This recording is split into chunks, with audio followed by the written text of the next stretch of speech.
Bonjour, ici Marjolaine, votre coach créatif de Siwi Art Thérapie. Aujourd'hui, on va parler dans cette vidéo de qu'est-ce que c'est un mandala. C'est pas toujours évident de trouver l'information complète, exacte. Vous en voyez peut-être à la télévision avec les moines tibétains en train de préparer des mandalas de sable. Peut-être que vous en voyez aussi dans des livres à colorier. Mais alors, qu'est-ce que c'est? Est-ce que c'est une forme en 2 dimensions, en 3 dimensions? Est-ce que c'est réservé aux artistes? Aux moines? Est-ce que ça demande un talent particulier? Est-ce que c'est une forme, une mentalité, une religion? Qu'est-ce que ça mange en hiver finalement? Bref, aujourd'hui, on va démystifier c'est quoi un mandala en regardant la définition du mandala, son utilité, ses bienfaits et son origine. D'ailleurs, si vous voulez tout de suite tester l'expérience, juste en dessous de cette vidéo, vous avez un lien qui vous permet d'avoir accès gratuitement à un mandala que j'ai dessiné juste pour vous, pour que vous puissiez colorier et vivre cette expérience-là et partager sur la chaîne YouTube aussi si vous voulez comment vous l'avez vécu. Peut-être justement que vous verrez ce mandala différemment après avoir regardé cette vidéo.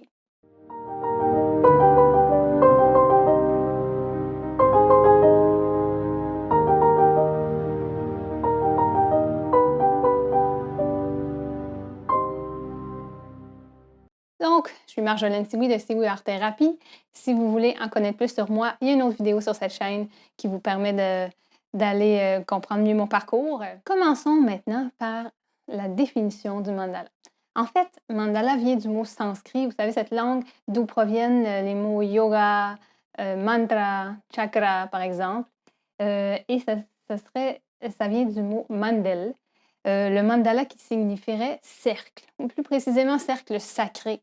Pas un simple cercle dans le sens mathématique du terme, mais plus l'espace harmonieux qu'on peut créer entre un centre et la périphérie du cercle. Alors, finalement, un exemple que je pourrais vous donner dans la nature, un des innombrables exemples, ça serait quand vous regardez un lac et il y a une goutte qui tombe dans le lac ou dans une surface d'eau. Vous allez voir autour du centre se tracer plusieurs cercles concentriques qui vont avec le temps s'effacer, se disperser. C'est un exemple justement du phénomène du mandala.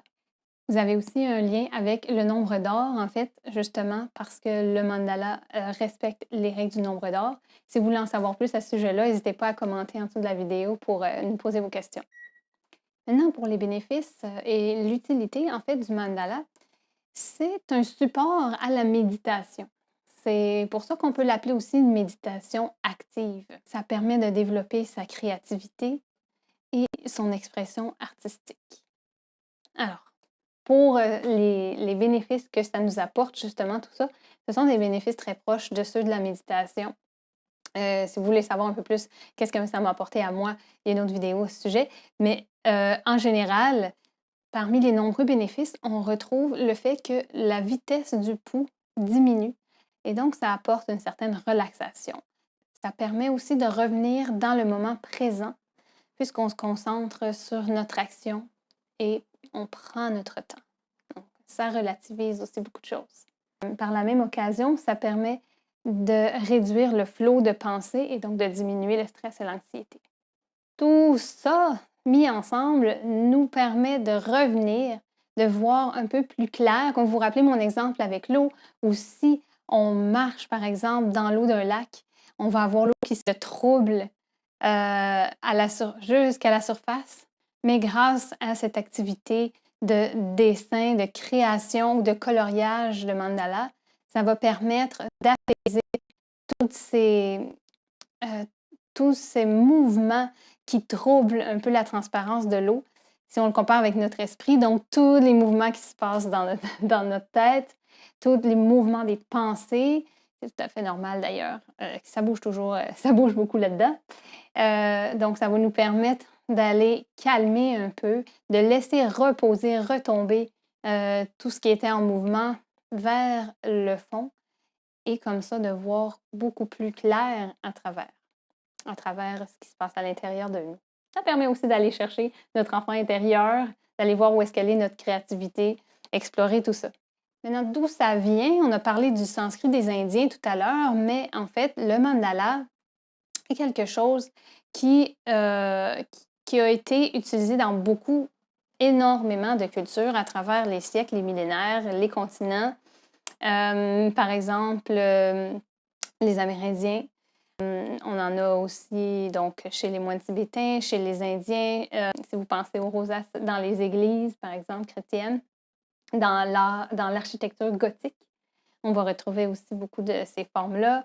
Mais particulièrement, c'est quelque chose qui est dans la nature et qui est même à l'intérieur de nous, selon certains modes de pensée, et qu'on va être capable d'exprimer, justement.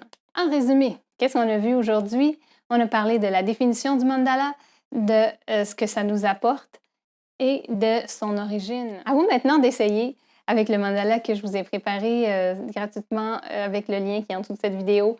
Allez voir par vous-même, vivre l'expérience en le coloriant et même en lui rajoutant des détails si vous en avez envie. Maintenant, je vous lance la question. Qu'est-ce que vous voudriez savoir de plus sur les mandalas maintenant que c'est peut-être un petit peu plus clair? Sur ce, merci beaucoup d'avoir été là. Prenez bien soin de vous et on se revoit bientôt dans une nouvelle vidéo.